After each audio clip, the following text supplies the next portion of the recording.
السلام علیکم، میں ہوں فیصل محمد اور آپ دیکھ رہے ہیں ہمارا YouTube channel views of Faisal Muhammad. عالمی سیاست سرگرم، عالمی سازشیں سرگرم۔ درخواست ہے کہ ویڈیو پوری دیکھیں، اسکپ نہ کریں تاکہ ساری صورتحال کو آپ کو سمجھ میں آئے، کیونکہ میں نے بارہا کہا ہے کہ میرے ہیڈنگ پر آپ نہ جایا کریں۔ ہیڈنگ میں کسی وجہ سے وہ مکمل نہیں رکھتا جو کچھ اندر ہوتا ہے۔ بہرحال کل ہم نے آپ کو ایمن الظواہری کے حوالے سے بتایا تھا کہ ان کا ایک ویڈیو کلپ سامنے آیا ہے، اور میں نے کہا تھا کہ ہمارے پاس جو اطلاعات ہیں وہ یہ ہے کہ وہ زندہ ہیں۔ اب وہ کہاں تھے اور کیوں تھے، کس نے رکھا تھا، یہ ایک علیحدہ بحث ہے، اور اس کے اوپر ابھی دیکھا جا رہا ہے جو امریکنز ہیں یا جو بڑی مغربی طاقتیں ہیں وہ ابھی ان کی جو اس ویڈیو ہے اس کی صحت کو جان رہی ہیں۔ لیکن ایک طرف تو یہ بات ہے، لیکن دوسری طرف یہ بھی ہے کہ کیا ایمن الظواہری کو اس لیے تو نہیں رکھا گیا تھا کہ دوبارہ ان کو، میں نے جیسے کل کہا تھا کہ افغانستان یا پاکستان کے کسی علاقے سے برآمد کر کے ساری دنیا کو دوبارہ اکٹھا کیا جائے اور ان کو دوبارہ نشانہ بنایا جائے، کیونکہ وہ القاعدہ کے نمبر 2 ہیں۔ تو ایک چیز تو یہ بڑی اس وقت ساری دنیا کے اندر گردش کر رہی ہے پس پردہ، جو کہ ابھی خبروں میں آپ نہیں دیکھ رہے۔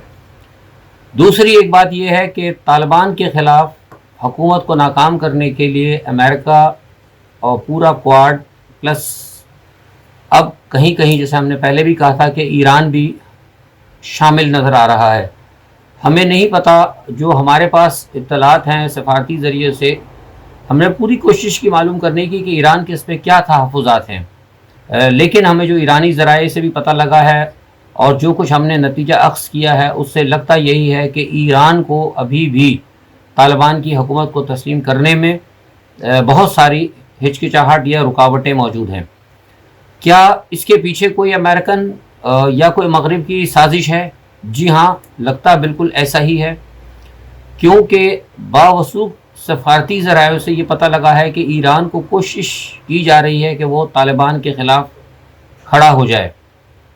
پس پردہ کچھ یہ جو ایران کی طرف سے جو آیا تھا ابھی پنشیر کے حوالے سے، آپ نے دیکھا جو مخالفت پنشیر کے حوالے سے ایران کی جانب سے کی گئی تھی، اور پھر احمدی نژاد نے پاکستان کو براہ راست کرٹیسائز بھی کیا، اور اس کے بعد پھر پاکستان کی انٹیلیجنس ایجنسی نے جو اجلاس بلا کر ان کو بریف کرنے کی کوشش کی تھی، بنیادی طور پر وہ کوشش یہی تھی کہ ایران کو باور کرایا جائے کہ آپ پاکستان کے پڑوسی ہیں، آپ افغانستان کے پڑوسی ہیں، آپ کوشش یہ کریں کہ پڑوس کے مفادات کو ساتھ لے کے چلیں تاکہ پڑوس آپ کے مفادات کا دفاع کر سکیں۔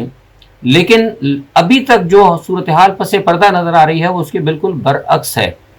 ایران کو یہ آفر کی گئی ہے کہ وہ انڈیا کے راستے دوبارہ وہی کردار ادا کرے جو کہ افغانستان کے اندر بھارت کرتا تھا، یعنی بھارت کو فیسیلیٹیٹ کرے انہی تمام سہولیات کے پس منظر میں جس پس منظر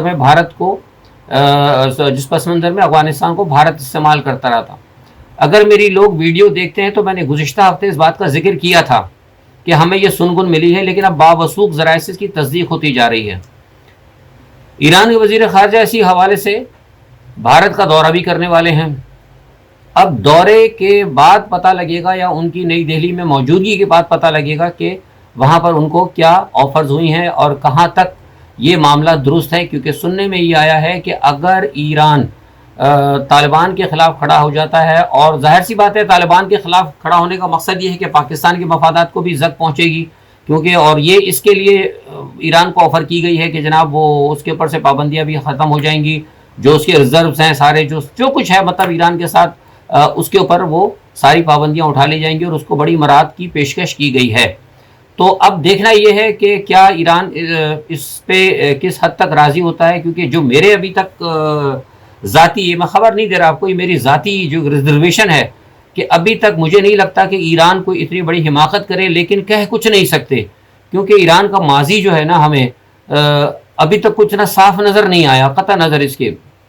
اچھا، اب اس میں یہ ہے کہ ایران کے ساتھ جو سب سے بڑی پرابلم ہے، میں نے آپ سے کہا کہ ایران جو ہے، اور سعودی عرب کا بھی یہ مسئلہ تھا کہ ایران اور سعودی عرب دونوں جو ہے عالمی سیاست کے اندر یا عالمی کانسپریسی جو ہوتی ہے اس کے اندر کہیں نہ کہیں اپنا ریلیجس کارڈ جو ہے ضرور کھیلتے ہیں۔ اچھا، سعودی عرب تو اب اس سے وڈرا کر کے، آپ کو معلوم ہے کہ جو دیوبند کی جو سیاست تھی، یا جو ان کی اہل حدیث مسلک کی جو سیاست تھی، کسی حد تک وہابیزم جس کو ہم کہتے ہیں، اس سے وہ وڈرا کر گیا ہے. لیکن ایران جو ہے ابھی تک اپنی جو ایک اس کی مذہب تو دیکھیے ہر ایک کا اپنا ہے, میں نہیں سمجھتا مذہب, لیکن مذہب کو اپنی عالمی سیاست کے لیے استعمال کرنا جو ہے وہ ایران کی ابھی بھی پالیسی وہی ہے. تو اس لیے, اور یہی ایک پالیسی کی وجوہات تھی. آپ کو یاد ہوگا جب عراق پر گئے ہیں اور لیبیا پر گئے تو ایران ساتھ تھا ان کے. تو اس پس منظر میں ہم یہ کہہ سکتے ہیں کہ ہمیں تھوڑے سے خطرات ہیں. بہرحال دیکھنا یہ ہوگا کہ اب کیا صورتحال سمجھ میں آتی ہے. مجھے نہیں لگتا کہ ایران کوئی ایسی حماقت کرے, لیکن بہرحال جنہوں نے آفر کرنی ہے وہ تو آفر کریں گے. تو یہ ایک صورتحال ہے, یہ اہم خبر تھی. دوسری یہ کہ طالبان نے واضح طور پر کہہ دیا ہے کہ ان کے ہاں کسی قسم کی کوئی القاعدہ یا کسی تنظیم کو ہم گنجائش نہیں ہوگی ان پاس آنے کی. اور یہ بھی انہوں نے کہہ دیا ہے کہ جو طالبان قیادت, کل لوگوں نے بہت ساروں مجھے ڈی ایم کیا تھا, پرائیویٹ میسیج بھی پوچھے کہ کسی کو وہاں زخمی کر دیا ہے, کوئی لڑائی وڑائی ہوئی, تو میں نے ان کو ڈی ایم میں جواب دیے تھے. اتفاق سے کل میں بہت بزی تھا, نہ کسی میں نے میڈیا کو بھی ٹچ نہیں کیا کل سوائے اپنے وی لاگ کے. تو یہاں میں آپ کو بتاتا ہوں کہ اس قسم کی کوئی بات نہیں, یہ سب جو ہے میڈیا کی جانب سے پھیلائی ہوئی خبریں ہیں. اچھا, دوسری ایک بات یہ کہ طالبان نے امریکی امداد بند ہونے پر جو دوست ممالک کی جانب سے امداد ملی ہے اس پر اپنی معیشت کو چلانے کا فیصلہ کیا ہوا ہے. اور انہوں نے افغانستان سے جو کئی سالوں سے ڈالر جو اسمگل ہوتے تھے ایران, اس پر انہوں نے پابندی لگا دی ہے. اور افغانستان نے یہ قانون بنایا کہ $200 سے اوپر کوئی بھی آدمی اب نہیں لے آ سکتا. خاص طور پر ایران کے لیے انہوں نے پابندی کر دی ہے کہ اب ایرانی کرنسی کے اندر تجارت نہیں ہوگی.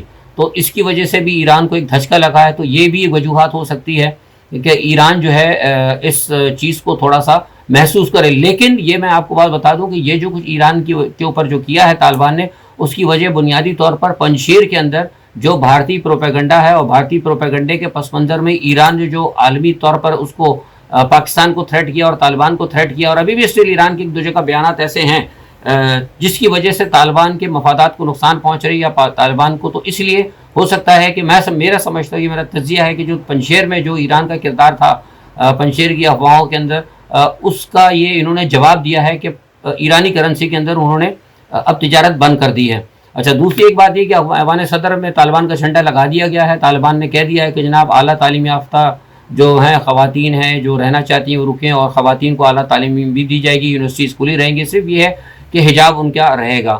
اور اس حوالے سے ملا حسن نے جو ہے باقاعدہ ملاقاتیں شروع کر دی ہیں, قطر کے وزیر خارجہ سے بھی ملے ہیں, اور لوگوں سے بھی ان کی ملاقاتیں متوقع ہیں.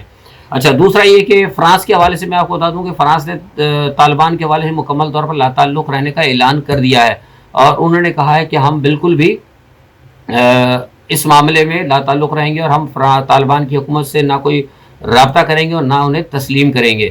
اچھا, یہ تو ایک صورتحال ہے. دوسرا ایک یہ بات بتا دوں کہ جو آپ کو ہم نے بتایا تھا کہ سارے جو افغان پائلٹ بھاگ گئے تھے جب طالبان افغانستان میں آئے تھے, وہ سب ازبکستان چلے گئے تھے. ان تمام پائلٹوں کو ایک معاہدے کے تحت جو ہے دوحہ بھیجا جا رہا ہے, وہاں سے وہ امریکی فوجی اڈوں پہ جائیں گے. یہ معاہدہ ہے یہ کہ سارے جو افغان تربیت یافتہ امریکہ کے تربیت یافتہ پائلٹ ہیں ان کو امریکہ کو دیا جائے گا. اب امریکہ ان پائلٹس کو لے جا کر کہاں استعمال کرتا ہے, اس کی بات یہ ایک سوالیہ نشان ہے جو ہم ابھی فی الحال چھوڑ رہے ہیں, دیکھتے ہیں کہ کیا ہوتا ہے. دوسرا ایک بات یہ کہ پاکستان, چین اور روس افغانستان پر ایک دفاعی اتحاد بننے کی بھی باتیں ہو رہی ہیں. پہلے شروع میں کوشش یہ تھی کہ ایران کو ساتھ رکھا جائے گا, لیکن اب ایران کا, جیسے میں نے آپ کو بتایا کہ جس قسم کی ایران کے حوالے سے جو پیشکشیں ہو رہی ہیں یا جو صورتحال سامنے آ رہی ہے, تو ایران کے اوپر کچھ تحفظات ہو سکتے ہیں. اچھا ٹھیک, دوسرا ایک بات یہ کہ فیٹف کے حوالے سے میں بتا دوں, ابھی جیسے میں نے فرانس کا کہا ہے کہ فرانس جو ہے فیٹف کے حوالے سے یہ ہم بالکل تصدیق کر رہے ہیں آپ کو کہ فیٹف کے حوالے سے فرانس نے پاکستان کی مخالفت برقرار رکھنے کا فیصلہ کیا ہے. یہ فرانس کا فیصلہ ہے, اور یہ میں خبر دے رہا ہوں آپ کو, کنفرم خبر ہے. یہ میرے ذاتی ہائی رینکنگ جو رابطے ہوئے تھے فرانس کی سے, مطلب وزارت خارجہ کی سطح سے بھی اونچی بات کر رہا ہوں میں, اور میرے ذاتی جو ہے مطلب ان کی انٹریکشن ہوئی تھی فرانس کے ساتھ, اور اس میں ہمیں یہ بتایا گیا تھا کہ وہ پاکستان کی مخالفت کریں گے. اور وجہ جو انہوں نے بتائی ہے وہ بڑی حیرت انگیز ہے. آپ کو شوق ہوگا کہ انہوں نے وجہ جو بتائی ہے وہ انہوں نے بتائی ہے Imran Khan. I was also shock when I heard this, کیونکہ ان کا یہ کہنا تھا کہ عمران خان نے جو فرانس کے میکرون کے خلاف اور اسلام کے حوالے سے جو ایک انہوں نے فضا پاکستان میں پیدا کی ہے, اس کی جو گرمی ہے بقول ان کے, مجھے نہیں پتا, بقول ان کے وہ ساری اسلامی دنیا میں محسوس کی گئی ہے. تو لہٰذا وہ عمران خان کو اپنے لیے ایک ناپسندیدہ شخص کہتے ہیں. تو لہٰذا وہ یہ کہتے ہیں کہ ہم فیٹف میں کہیں بھی کسی بھی سطح پر پاکستان کی حمایت نہیں کریں گے. کس کا؟ فرانس کا یہ کہنا ہے. تو یہ بات میں بڑے آپ کو تصدیق شدہ کہہ رہا ہوں, اور اس کے پاس ہمارے پاس بڑے ثبوت بھی موجود ہیں. خیر بہرحال آگے یہ ایک بات آپ کو بتانی تھی. دوسرا ایک بات یہ ہے کہ بھارت امریکہ، جیسے میں نے کہا کہ سازشیں گرم ہیں. ایران کے حوالے سے میں نے بتایا خبریں. بھارت اس وقت کوشش کر رہا ہے فرانس کے ساتھ مل کے، امریکہ کے ساتھ مل کر، کہ کہیں نہ کہیں کوآڈ کو استعمال کیا جائے پاکستان کے خلاف. اور اس حوالے سے جو گزشتہ آپ کو پتہ ہے کہ آسٹریلیا کے منسٹرز بھی آئے تھے وہاں پہ، پس پردہ جو باتیں ہوئی تھی، جے شنکر وغیرہ سے ملا تھا، راج ناتھ وغیرہ سے بھی ان کی شاید باتیں ہوئی، 2+2 میٹنگز ہوئی تھی. تو اس کی اب ہمیں تفصیلات ملی ہیں کہ اس کے اندر جو پس پردہ تو یہی تھی بات کہ بھائی کس طرح ہم نے کاؤنٹر کرنا ہے، مطلب پاکستان کو کرنا ہے. اس حوالے سے بات چیت ہوئی، لیکن ویسے تو بنیادی طور پر خبریں آپ کے سامنے یہ تھی کہ برادرانہ تعلقات اور تجارت کو فروغ دیں گے، جو کچھ بھی ہے. بہرحال کوآڈ کے اندر یہ ایک بات چیت چل رہی ہے پاکستان کو کاؤنٹر کرنے کی. لیکن اس کے اندر ایک اہم بات یہ ہے کہ جو جاپان کے وزیر اعظم ہیں، یہ بھی میں آپ کو خبر دے رہا ہوں، جاپان کے وزیر اعظم بھارت اور امریکہ کے اس پلان کے ساتھ کہ چین کو یا پاکستان کو کاؤنٹر کیا جائے، اس پہ وہ راضی نہیں ہیں. مطلب ان کا ایک اپنا ایک سوچ ہے ذاتی. اب مجھے نہیں پتا کہ آگے جا کر وہ کیا بنتی ہے، لیکن یہ بات بھی وہاں سے ہمیں پتہ لگی ہے کہ وہ راضی نہیں ہے. بہرحال اچھا، دوسرا ایک ہی بات یہ ہے کہ پاکستان پر تھوڑا سا آ جاتے ہیں کہ پاکستان کے حوالے سے میں نے بتایا تھا، آپ کو بھی بتایا ہے میں نے، کہ یہ جو بھارت اور امریکہ اور یہ جو کوآڈ ہے، یہ گلگت اور گوادر کے اوپر یہ کوشش کر رہے ہیں ناکہ بندی کی. یہ تو خیر ان کی باتیں ہیں، لیکن یہ دیکھنا ہوگا کہ جہاں پاکستان کے حوالے سے دنیا میں اتنی بڑی بڑی باتیں ہو رہی ہیں، جہاں دنیا کے فورم پہ اس وقت ساری دنیا کے بڑے فورموں پہ پاکستان اور افغانستان ڈسکس ہو رہا ہے، وہاں ہمارے پاکستان کے سیاستدان کیا کر رہے ہیں آج آپ نے دیکھ لیا ہوگا. آج صدر مملکت صاحب نے ابھی، جب میں آپ سے بات کر رہا ہوں تو اس وقت انہوں نے تقریر ان کے پیچھے جاری ہے اور وہ شور شرابہ کر رہے ہیں، وہ باہر بائیکاٹ کر کے بیٹھے ہوئے. تو پاکستان میں ابھی تک یہ معاملات درست نہیں ہوئے. دوسری ایک بات یہ ہے کہ بائیڈن نے عمران خان سے بات کرنے کے لیے ہمیں بتایا گیا ہے کہ تیار ہو گئے، لیکن کانگریس کی رکن کے مطابق انہوں نے بائیڈن کو یہ کہا ہے، اب یہ بتایا ہے، باور کرایا کہ جس طریقے سے بائیڈن پاکستان کو مطلب عمران خان کو یا پاکستان کو جس طرح اہمیت نہیں دے رہے، تو اس سے یہ خدشہ ہے کہ پاکستان مزید جو ہے روس اور چین کے قریب ہوتا جائے گا. تو انہوں نے کہا ہے کہ جلد بدیر ہو سکتا ہے کہ بائیڈن جو ہے عمران خان کا بائیڈن کا ٹیلی فون رابطہ ہو اور ایک طویل گفتگو ہے. لیکن وہ خواہش ان کی یہ ہے کہ وہ چاہتے ہیں کہ شاید اسلام آباد کی طرف سے کوشش کی جائے اور اسلام آباد خود فون کرے. یہ بہرحال ایک خبر ہمیں سننے کو ملی تھی، تو یہ بھی ہم نے آپ کو بتا دی. اچھا، اب مسئلہ یہ ہے کہ پاکستان کے حوالے سے ہم بتا دیں کہ زرداری صاحب نے پیشکش کی ہے پرویز الہی کو وزیر اعظم بننے کی، اور یہ مونس الہی کو کی گئی. انہوں نے بلاول صاحب کو کے ذریعے انہوں نے کہا کہ بھائی اگر آپ ہمارا ساتھ دیں تو ہم آپ کو وزیر اعظم بنا سکتے ہیں اگر اس حکومت کو گرا دیا جائے. اور اس کی ایک وجہ یہ ہم آپ کو بتا چکے ہیں کہ پاکستان کے اندر جو ساری دنیا میں پاکستان ڈسکس ہو رہا ہے، لیکن پاکستان کے اندر یہ کھیچم تانی ہو رہی ہے کہ اس کو گرا دو، اس کو بٹھا دو. مطلب ان کو کوئی احساس نہیں ہے اس وقت کہ ہمارا ملک اور پاکستان اس وقت کس صورتحال سے گزر رہا ہے. الیکشن کمیشن کے حوالے سے بھی ہم نے آپ کو بتایا تھا کہ الیکشن کمیشن جو پی ٹی آئی کی شخصیت نے ایک بیان دے مارا تھا اس حوالے سے، تو اس کے حوالے سے بھی ہم نے آپ کو بتایا تھا کہ الیکشن کمیشن ایسا محسوس ہوتا ہے کہ سیاسی جماعتوں کے ساتھ ہی ہے. اور جو الیکشن کمیشن کی جو الیکٹرانک مشین آئی ہے اس کے حوالے سے ہم نے خود ہمارے جو دفاتر ہے، جو ہمارا ذریعہ ہے، ہمارے ایک ذریعے نے خود رابطہ کیا الیکشن کمیشن کے ہائی افسر سے، ہائی رینکنگ افسر سے، ڈائریکٹر سے، اور ان سے رابطہ کیا اور ان سے بات کی، ان سے پوچھا کہ ان کو یہ الیکٹرانک مشین کے اوپر کیا تحفظات ہیں، کیونکہ یورپ میں، امریکہ میں سب جگہ الیکٹرانک. تو بقول ان کے کہنا یہ تھا کہ وہ ان کے بذات خود کوئی تحفظات نہیں ہیں، اصل میں بنیادی تحفظات وہ کہتے ہیں کہ سیاسی جماعتوں کے ہیں. ان کا جو آنسر انہوں نے ہمارے ماتحت کو دیا وہ بڑا اچھا تھا. انہوں نے کہا کہ جناب الیکشن جو ہے، جو انتخاب لڑنا ہے وہ الیکشن کمیشن نے نہیں لڑنا، الیکشن لڑنا ہے سیاسی پارٹیوں نے. تو وہ یہ کہتے ہیں کہ جو حکومت نے جو الیکشن کی جو مشین بنائی ہے، جو الیکٹرانک سسٹم بنایا ہے، اس کو پارٹیاں، سیاسی پارٹیاں جو ایکسیپٹ نہیں کر رہی. وہ کہتی ہے کہ ان کے تحفظات ہیں، تو ہم نے اس بنیاد کے اوپر وہی تحفظات جو سیاسی جماعتوں کے ہیں وہی تحفظات ہم نے دیے تھے. کچھ ٹیکنیکل ایررز ہیں کہ جس پہ سیاسی جماعتوں یہ کہتی تھی کہ اس میں یہ ہو سکتا ہے، یہ ہو سکتا ہے، تو وہی چیزیں ہم نے دی تھی. تو کوشش یہ کی جانی چاہیے تھی کہ ہمیں بتایا جاتا، لیکن برعکس جو ہے ہمیں حکومت یہ ظاہر کر رہی ہے، یا کہیں جو بھی خبرساز ادارے ہیں یا پاکستان کے خبرساز جو لوگ ہیں جو یہ ظاہر کر رہے ہیں کہ الیکشن کمیشن اس کے اندر بنیادی طور پر ہرڈل ہے یا بنا رہا ہے، یا الیکشن کمیشن کو پارٹی بنا ہوا ہے. تو ایسی کوئی بات نہیں. انہوں نے بڑی وضاحت سے بات کی، اور میں سمجھتا ہوں کہ بات ان کی ہمیں سمجھ میں آتی ہے کہ واقعی ظاہر ہے الیکشن تو پارٹیوں نے لڑنا ہے نا. جب جو مین جو اسٹیک ہولڈر ہے اس کے، جب ان کو ہی ریزرویشن ہے تو پھر ایک پارٹی تو نہیں، یہ تو یہ ہو کہ بھائی الیکشن کمیشن نے الیکشن لڑنا ہو، ایک طرف چیف الیکشن کمیشن اور دوسری طرف عمران خان ہو، تو بات تو سمجھ میں آتی ہے، لیکن وہاں تو اسٹیک ہولڈر ہی دوسرے ہیں. تو یہ بات بہرحال ایک ہمیں اچھی پتہ لگی، تو ہم نے کہا یہ بھی ہم آپ کو بتا دیں. اچھا، دوسرا یہ کہ ابھی آپ نے کنٹونمنٹ کے حوالے سے دیکھا تھا، آپ بتا دیں کنٹونمنٹ کے آپ نے دیکھ لیا ہوگا. بہرحال کنٹونمنٹ کے جو انتخابات ہوتے ہیں وہ خیر اتنے اہم تو نہیں ہوتے، لیکن بہرحال ہم نے آپ کو بتا دیا کہ 2022 انتخابات کا سال ہوگا.